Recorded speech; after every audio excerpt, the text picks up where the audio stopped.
નમસ્કાર વિદ્યાર્થી મિત્રો, હવે આપણે પ્રકરણ નંબર 7 ની અંદર સંતુલનમાં આગળ બફર દ્રાવણ જોઈશું. ગઈકાલે આપણે સંતુલનના ચેપ્ટરમાં પીએચ અને ક્ષારનું જળ વિભાજન આપણે ક્ષારનું જળ વિભાજન ગઈકાલે જોઈ ગયા.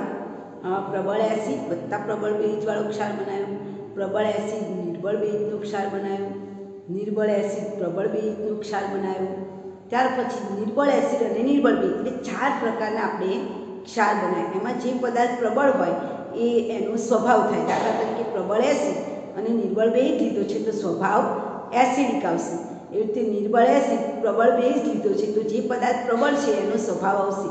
બેઝ પ્રબળ છે તો સ્વભાવ બેઝ આવશે. બેઝ હોય તો પીએચ 7 કરતાં વધુ હોય. એના સૂત્રો પણ મેં ગઈકાલે તમને લખાવી દીધા. કે એ એટલે નિર્બળ એસિડનું વિયોજન અચળાંક, કેબી એટલે નિર્બળ બેઝનું વિયોજન અચળાંક, કે ડબલ્યુ એટલે વોટર પાણીનો આયોનિક અચળાંક, કે એચ એટલે જળ વિભાજન ક્ષારનું જળ વિભાજન અચળાંક કે એચ. અને આજે આપણે શીખવાના છે બફર દ્રાવણ. તો તમને ખબર હોય તો આપણા શરીરના જે લોહી છે એ લોહીની પણ પીએચ ફિક્સ હોય છે. આપણા પેશાબ છે એની પણ પીએચ ચોક્કસ હોય છે. જો એ પીએચમાં ફેરફાર થાય, તમને ખબર હોય તો આપણું જે જઠર છે એ જઠરમાં એસિડ છે. એસિડ એટલે HCl એટલે કે માધ્યમ કેવું હોવું જોઈએ? એસિડિક હોવું જોઈએ. તો જ એ પેલા ખોરાકનું શું કરી શકે? પચન કરી શકે. દેટ મીન્સ કે આપણા શરીરની પણ લોહીની પીએચ નિશ્ચિત છે. જો એ પીએચમાં ફેરફાર થાય તો આપણા શરીરની જે જૈવ રાસાયણિક પ્રક્રિયાઓ આપણે કરીએ છીએ એમાં શું થાય? ખલેલ પહોંચે છે. એટલો એનો મતલબ કે એ ચોક્કસ પીએચ જળવાઈ રહેવા માટે આપણા શરીરની અંદર પણ એક બફર દ્રાવણ રહેલું છે. તો આ બફર દ્રાવણ એટલે શું?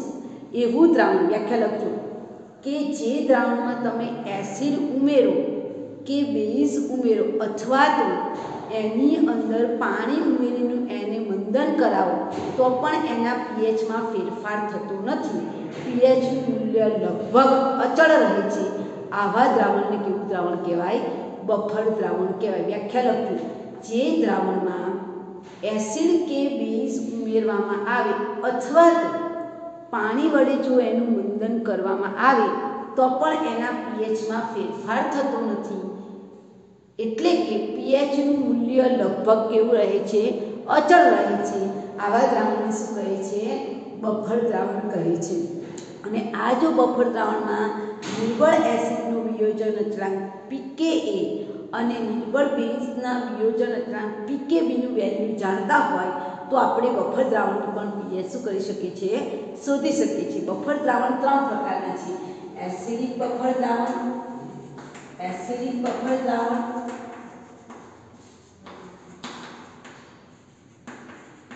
નંબર 2 બેઝિક બફર દ્રાવણ, નંબર 3 તટસ્થ બફર દ્રાવણ. એસિડ બેઝ અને તટસ્થ બફર દ્રાવણ. બરાબર. હવે જ્યાં એસિડિક બફર દ્રાવણ બનાવવું છે તો કેવી રીતે બને? તો નિર્બળ એસિડ તથા નિર્બળ એસિડનું પ્રબળ બેઝ સાથેનો ક્ષાર લેવાનો. જો હું સમજાવું છું. મુદ્દા નંબર 1, પહેલું બનાવવાનું છે એસિડિક બફર દ્રાવણ. તો પહેલા એસિડિક બફર દ્રાવણ કેવી રીતે બને એની વાત કરીએ. તો એસિડિક બફર દ્રાવણ બનાવવા માટે મારે શું લેવાનું છે? નિર્બળ એસિડ તથા નિર્બળ એસિડનું પ્રબળ બેઝ સાથેનું ક્ષાર. નિર્બળ એસિડનું પ્રબળ બેઝ સાથેનું ક્ષાર. એટલે હું અહીંયા બનાવું છું એટલે તમને ખબર પડે. ચાલો, નિર્બળ એસિડ એટલે એસિડિક એસિડ CH3COOH વત્તા નિર્બળ એસિડનું પ્રબળ બેઝ સાથે. અને નિર્બળ એસિડનું પ્રબળ બેઝ સાથે એટલે નિર્બળ એસિડ વત્તા પ્રબળ બેઝ જેને લઈ એનું કયો ક્ષાર બને? તો CH3COONA બને. આનો H નીકળી જાય અને આનો OH નીકળી જાય તો કયો ક્ષાર બને? CH3COONA. એટલે આ લખવાનું છે. આને આપણે એસિડિક બફર કહીશું. CH3COON. ક્લિયર? આ મારું કોનું ઉદાહરણ છે? એસિડિક બફરનું ઉદાહરણ છે. રાઈટ. ચાલો, એવી રીતે બેઝિક બફર દ્રાવણ. પહેલા બધા દ્રાવણ કેવી રીતે બને છે એ લખીશું, પછી એના દ્રાવણનું પીએચ શોધીશું. બેઝિક બફર દ્રાવણ. તો બેઝિક બફર દ્રાવણ એટલે શું? તો નિર્બળ બેઝ. વ્યાખ્યા લખજો. બેઝિક બફર દ્રાવણ એટલે નિર્બળ બેઝ તથા નિર્બળ બેઝનું પ્રબળ એસિડ સાથે નિર્બળ બેઝનું સાથેનું ક્ષાર. ચાલો નિર્બળ બેઝ એટલે શું? તો કે NH2 વત્તા નિર્બળ બેઝનું પ્રબળ એસિડ સાથે. નિર્બળ બેઝ એની પર હોય પ્રબળ એસિડ છે HCl એનું ક્ષાર બને એટલે શું બને? NH4Cl.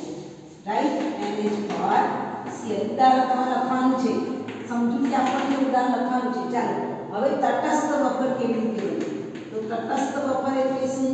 તો તટસ્થ બફરમાં છે ને તટસ્થ બફર દ્રાવણ એટલે બંનેના નિર્બળ જ લેવાના.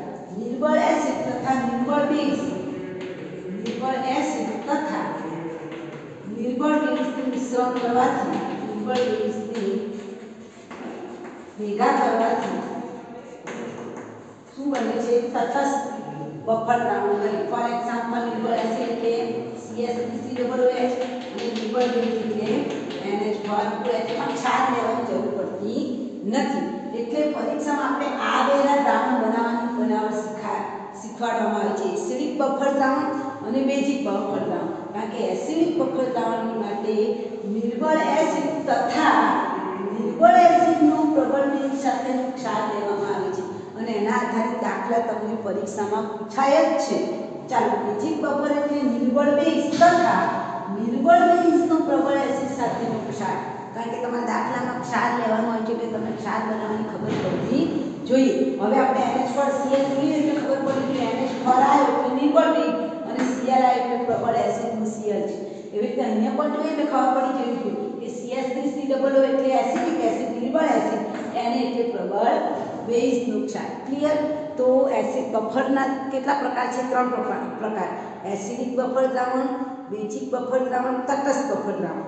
એસિડિક બફર દ્રાવણ કોને કહેવાય? નિર્બળ એસિડ તથા નિર્બળ એસિડનું પ્રબળ બેઝ સાથેનું ક્ષાર.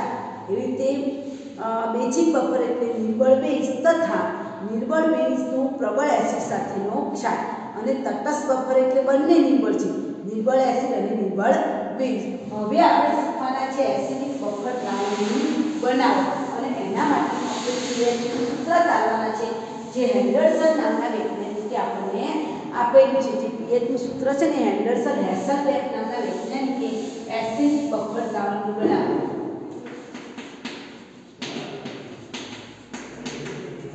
બફર દ્રાવણ. તો એસિડિક બફર દ્રાવણનું pH નું સૂત્ર મેળવવાનું છે. બરાબર ને? તો એના માટે આપણે એસિડિક બફર દ્રાવણ છે તો એસિડિક બફર દ્રાવણ માટે આપણે કોને લઈએ છીએ? નિર્બળ એસિડ. બરાબર ને? કોને લઈએ છીએ? નિર્બળ એસિડ. બરાબર ને? નિર્બળ એસિડ કરતા નિર્બળ એસિડનું પ્રબળ બેઝ સાથેનો ક્ષાર લઈએ છીએ. તો પહેલા માટે કોનું જળ વિભાજન કરાવવું પડે? નિર્બળ એસિડ. નિર્બળ એસિડ એટલે હું લઉં છું એસિડિક એસિડ, એનું જળ વિભાજન કરાવું છું. બરાબર? તો મને શું મળે છે?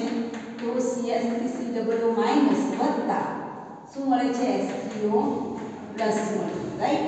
હવે આને હું Ke કરું, ઇક્વિલિબ્રિયમ કોન્સ્ટન્ટ બરાબર CH3COO માઈનસ H3O પ્લસ નિપજના મૂળ ભાગ્યા પ્રક્રિયકોના મૂળ CH3COOH H2O. હવે આ પાણીનો અણુ આપણે આ બાજુ લઈ જઈએ. અહીંયા નિર્બળ એસિડ છે તેનો વિયોજન અંતરાંકને શું લખાય? Ka લખાય. તો Ka બરાબર શું મળ્યું?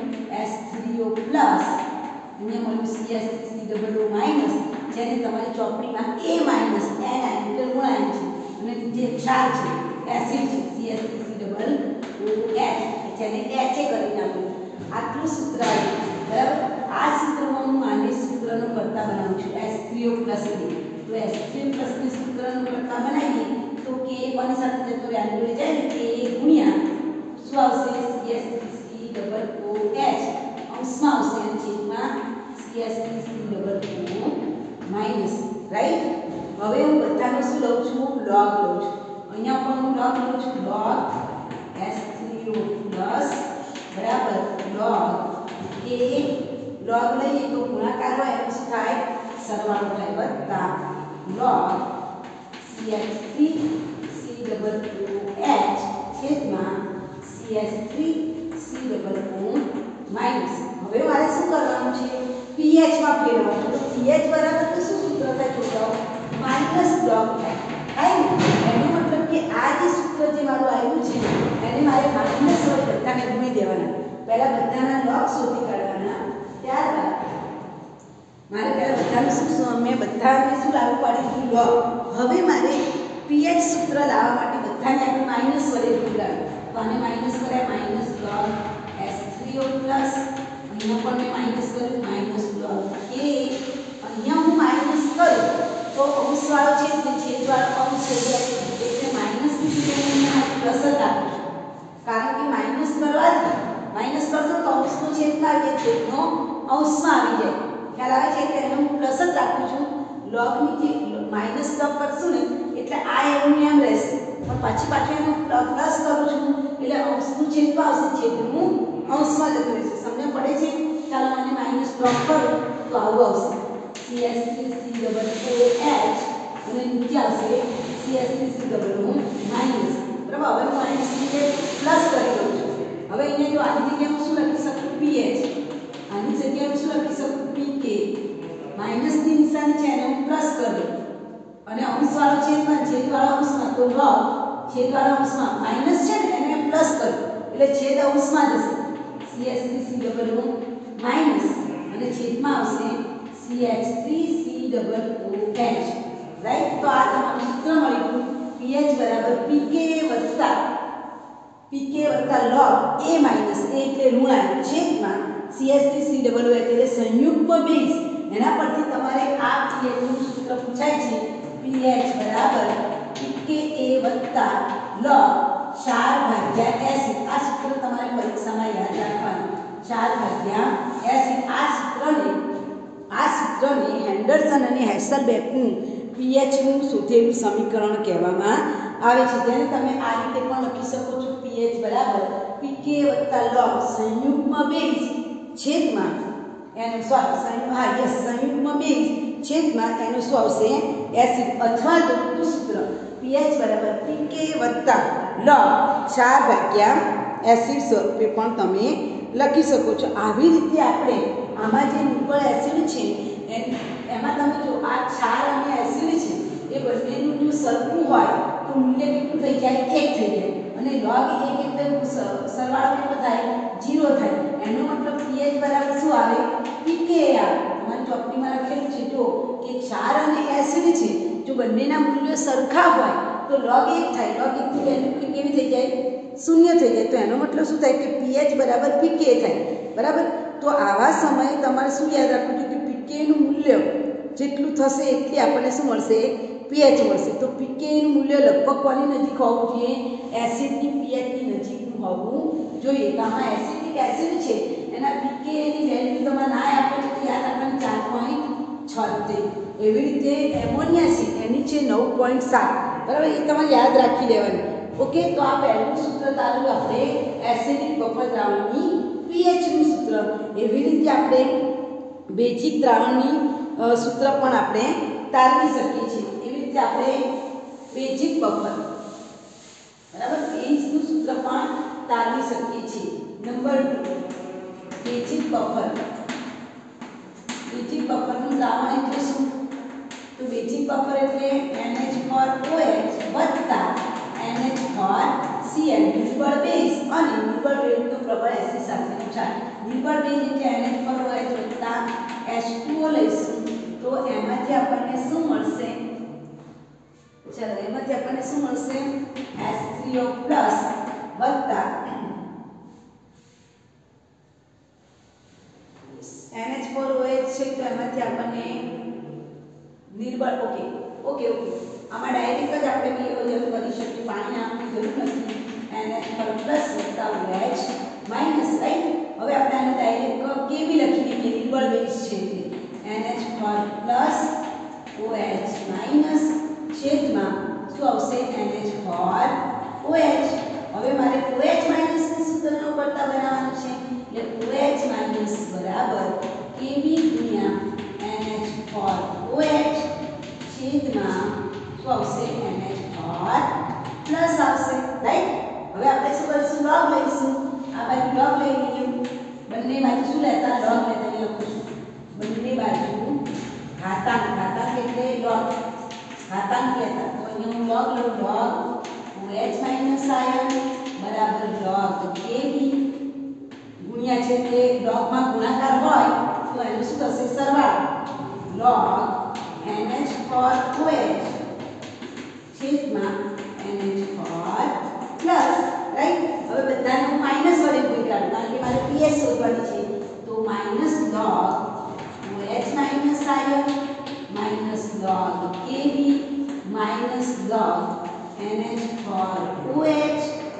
છેદમાં NH4 પ્લસ છોકરાઓ નીચે સુધી દેખાય છે?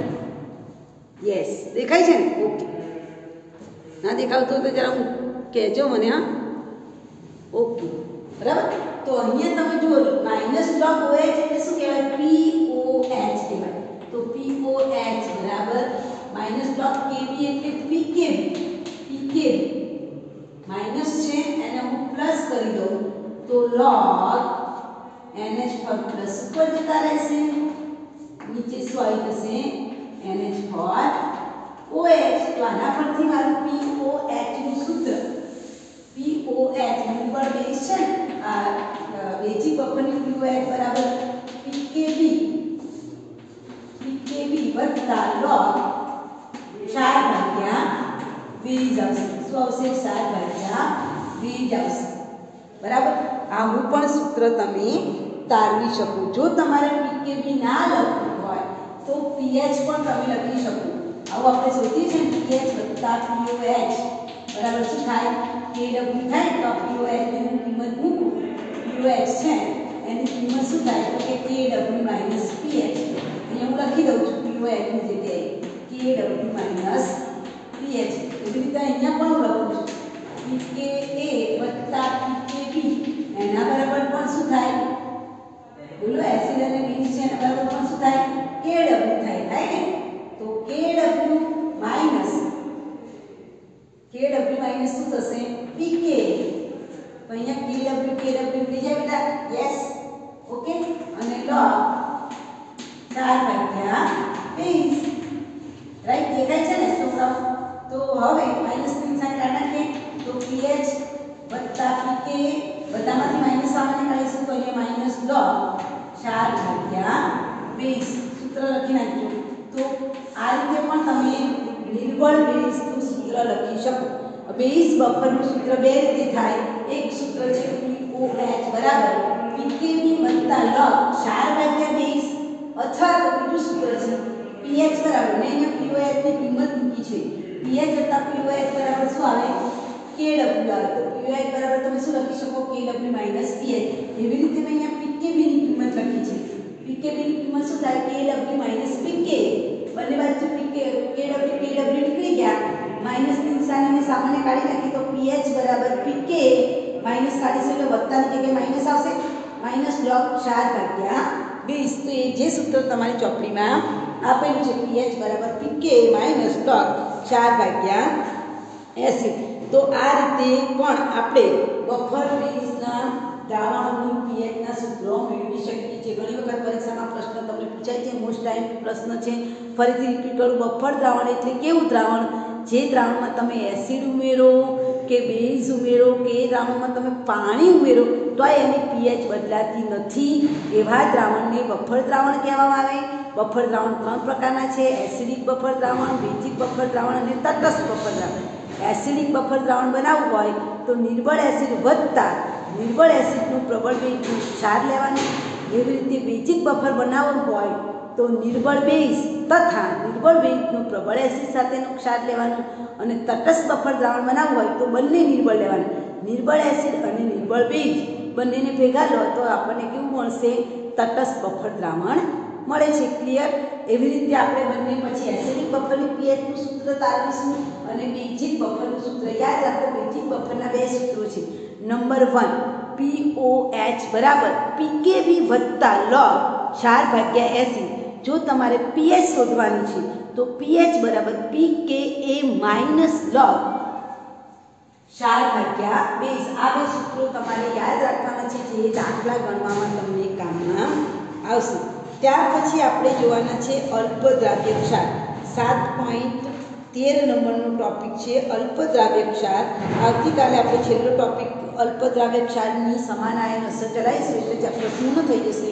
સોમવારે તમારો ટેસ્ટ 5મી એકમ કસોટી છે 28 તારીખે બરાબર, એટલે એની બરાબર તૈયારી કરજો. ત્યાર પછી આપણે મંગળવારથી ચેપ્ટર નંબર 11 શરૂ કરીશું. આપણું ચેપ્ટર નંબર 8, 9 અને 10 પૂરું થઈ ગયું છે બરાબર. ચેપ્ટર નંબર 11 આપણે સોમવારે શરૂ કરીશું. ઓકે, મંગળવારથી 28 તારીખે તમારો 5મી એકમ કસોટીનો ટેસ્ટ છે. ઓકે, તો હવે આપણે જોઈશું શું જોવાના છે? 7.11 નંબરનો ટોપિક અલ્પ દ્રાવ્ય ક્ષાર. તો પહેલા હું તમને સમજાવી દઉં કે દ્રાવ્યતા 3 પ્રકારની છે. 7.12 નંબરનો ટોપિક જોઈ ગયા.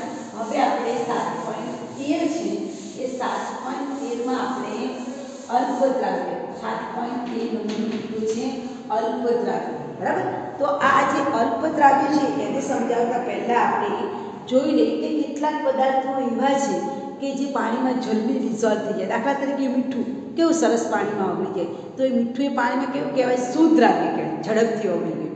પણ એની જગ્યાએ હું AgCl નાખું કે PbSO4 નાખું તો અડધા ઓગળે, અડધું ના ઓગળે, અલ્પ દ્રાવ્ય કહેવાય. બરાબર. અને ઘણા પદાર્થ એવા છે કે જેને નાખો ને, દાખલા તરીકે કેડમિયમ સલ્ફાઇડ છે, પછી CDS છે, અથવા તો PbS છે. તો એ ભારે અણુ, લેડ ભારે છે, એને પાણીમાં નાખો તો ઓગળશે? નહીં ઓગળે.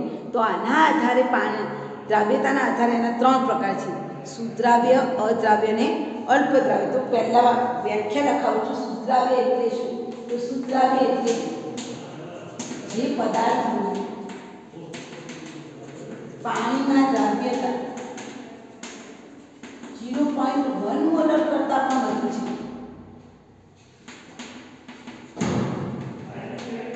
વધુ છે તેને સુદ્રાવ્ય કહે છે.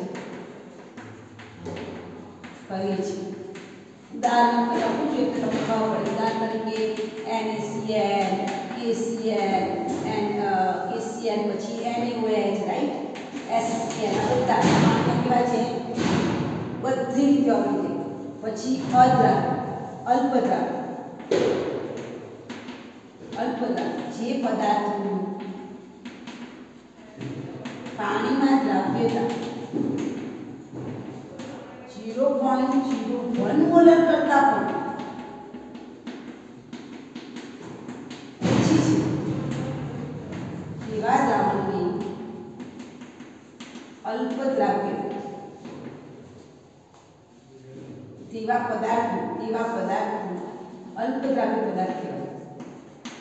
અલ્પ દ્રાવ્ય પદાર્થ કહે છે. દાખલા તરીકે ઉદાહરણ આપો તો તમને ખબર પડી. AgCl, પછી MgSO4, રાઈટ, PbSO4. આ બધા પદાર્થ એવા છે કે પાણીમાં અલ્પ દ્રાવ્ય છે, ઓગળે કરાય ના ઓગળે.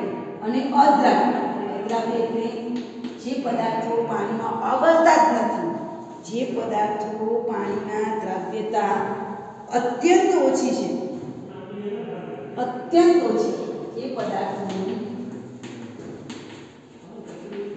પાણીમાં દ્રાવ્યતા અત્યંત ઓછી, અલ્પ દ્રાવ્ય કરતા પણ ઓછી, અત્યંત ઓછી હોય તેને અદ્રાવ્ય પદાર્થ કહે છે. દાખલા તરીકે CDS, PbS એવા ભારે અણુ. ઉદાહરણ લખું છે તો તમને ખબર પડી. CDS કેડમિયમ, Cd એટલે કેડમિયમ, PbS એટલે લેડ સલ્ફાઇડ. એટલે પહેલા મેં ડિફરન્સ સમજાવ્યું.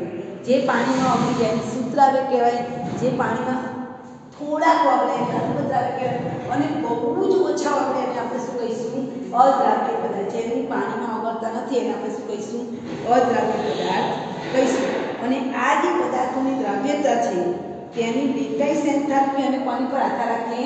જલીયકરણ એન્થાલ્પી. વાક્ય લખી નાખ્યું કે પદાર્થની દ્રાવ્યતા કોની પર આધાર રાખે? જલીયકરણ એન્થાલ્પી અને લેટાઇસ એન્થાલ્પી. જો પદાર્થની જલીયકરણ એન્થાલ્પી એની લેટાઇસ એન્થાલ્પી કરતાં વધારે હોય, યાદ રાખજો, જલીયકરણ એન્થાલ્પી એની લેટાઇસ એન્થાલ્પી કરતાં વધુ હોય તો પદાર્થ પાણીમાં ઓગળે છે, નહીં તો એ પાણીમાં ઓગળતો નથી. ફોર એક્ઝામ્પલ તમને ખબર હોય તો ધ્રુવીય પદાર્થ ધ્રુવીયમાં ઓગળે. જેમ કે મીઠું છે એમાં 2 ધ્રુવો પડે છે, Na પ્લસ અને Cl, એટલે ધ્રુવીય પદાર્થ ધ્રુવીયમાં ઓગળે. દાખલા તરીકે ધ્રુવીય પદાર્થ એટલે NaCl માં 2 ધ્રુવો પડે છે, 1 આયન અને 2 આયન, Na પ્લસ અને Cl માઇનસ. તો એ પાણીમાં ઓગળે કારણ કે પાણીમાં 2 ધ્રુવો છે, H પ્લસ અને OH માઇનસ. એનો મતલબ શું થાય? પાણીમાં બધા એવા જ પદાર્થ ઓગળશે જે પદાર્થ કેવા હોય? ધ્રુવીય હોય. એટલે ધ્રુવીય પદાર્થ એટલે અસમાન અણુ હશે, બધા કેવા હશે? ધ્રુવીય હશે, દાખલા તરીકે Na+Cl- H+Cl- SCl, KCl, MgCl, બરાબર. આવા બધા જ અણુઓ જેમ ધનાયન અને ઋણાયન છૂટા પડતા હશે એટલે કે સ્વાભાવિક ધ્રુવીય હશે એ બધા શેમાં ઓગળે? પાણીમાં ઓગળે. એવી રીતે અધ્રુવીય પદાર્થ અધ્રુવીયમાં ઓગળે. અધ્રુવીય પદાર્થ અધ્રુવીયમાં ઓગળે. અધ્રુવીય એટલે સમાન અણુ એટલે O2, N2, Cl2, H2. આવા બધા અણુઓ છે એ બધા અણુઓ કોઈ પાણીમાં ઓગળશે નહીં, પણ તેમાં ઓગળશે પાણી સિવાયના અન્ય દ્રાવકો જેમ કે બેન્ઝીન છે, ક્લોરોફોર્મ છે. તો આ બધા અન્ય કોઈ દ્રાવક છે ક્લોરોફોર્મ અથવા તો તેમાં ઓગળશે CCl ફોર્મમાં ઓગળે છે. ધેટ મીન્સ સાચું થયું કે ધ્રુવીય પદાર્થો ધ્રુવીય પાણીમાં એવા જ પદાર્થો ઓગળશે કે જેમાં શું છૂટું પડતું હોય? ધનાયન અને ઋણાયન. બેન્ઝીન કેરોસીન જેવો છે. શું કેરોસીન પાણીમાં ઓગળે? ના ઓગળે. તો એ શેમાં ઓગળશે?